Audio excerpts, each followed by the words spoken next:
Today's chapter is The Sound of Music, Part 1, and it's about a girl named Evelyn Glennie who couldn't hear but still became one of the world's greatest musicians. Let's begin the story.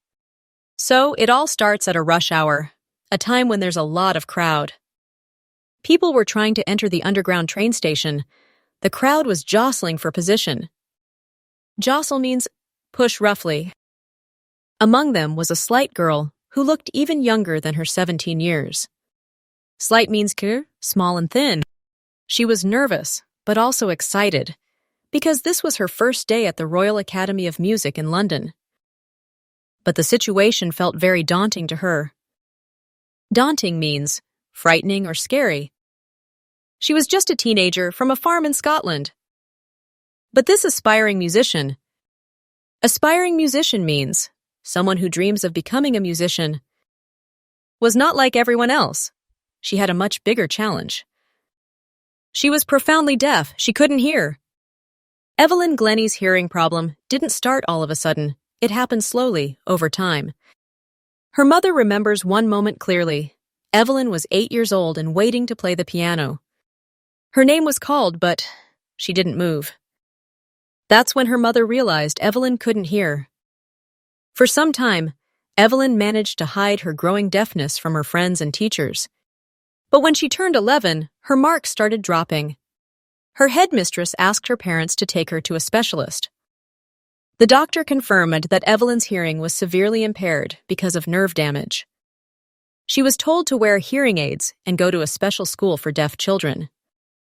Evelyn said, "Everything suddenly looked black." But Evelyn didn't give up.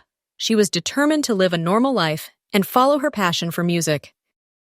One day, she saw a girl playing the xylophone, and she thought, "I want to play that too." Most teachers said no, but one teacher, Ron Forbes, saw something in Evelyn. He was a percussionist. Percussionist means someone who plays instruments like drums, tabla, etc. He believed in her. He tuned 2 big drums to 2 different notes and told Evelyn, "Don't listen with your ears. Try to feel the sound." Evelyn said, "I suddenly realized I could feel the higher drum from the waist up and the lower drum from the waist down." Ron Forbes repeated this activity many times. Slowly, Evelyn started feeling different sounds in different parts of her body. "I had learnt to open my mind and body to sounds and vibrations," she said. Vibrations, the shaking or movement caused by sound. From there on, it was all hard work and strong willpower. Evelyn never looked back. She traveled around the UK with a youth orchestra, and by the time she was just 16 years old, she had already decided to make music her life. She gave an audition at the Royal Academy of Music. Auditioned, gave a short performance to show her talent. And she scored one of the highest marks in the Academy's history. After that, she moved from performing in groups to doing solo performances. She completed her 3-year course with many top awards. And despite all this, Evelyn doesn't like to call herself a hero. She says, "If you work hard and know where you're going, you'll get there." And yes, she did get there. She became the world's most famous multi-percussionist, playing more than 1,000 instruments and following a busy international schedule. People find it really intriguing to watch Evelyn work so easily, even though she can't hear. Intriguing, fascinating, or very interesting. During a 2-hour talk, she didn't miss a single word. She said, "Men with bushy beards give me trouble," laughs. "It's not just about watching lips. I also read the whole face, especially the eyes." She speaks flawlessly with a soft Scottish lilt. Flawlessly, without mistakes. Lilt, the musical tone in someone's voice. She says her speech is clear because she could hear until age 11. But still, no one knows how she managed to learn French and basic Japanese. As for music, she explains beautifully. "It comes in through every part of my body. It tingles in my skin, my cheekbones, even my hair." Tingles, a slight tickling or stinging feeling. When she plays the xylophone, she can feel the sound traveling up the stick into her fingertips. When she leans against drums, she feels the resonances go into her body. Resonances, the echoes or repeated vibrations of sound.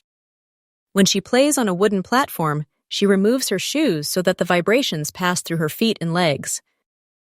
No surprise that she delights her audiences. In 1991, she received the Soloist of the Year award from the Royal Philharmonic Society. A famous percussionist, James Blades, said, "God may have taken her hearing, but he gave her something extraordinary. What we hear, she feels, more deeply than any of us. That's why she expresses music so beautifully." Evelyn says she is a bit of a workaholic. "I just have to work, and sometimes harder than even classical musicians." Workaholic, someone who can't stop working. She doesn't just do big concerts. She also performs for free in prisons and hospitals, and teaches young musicians too.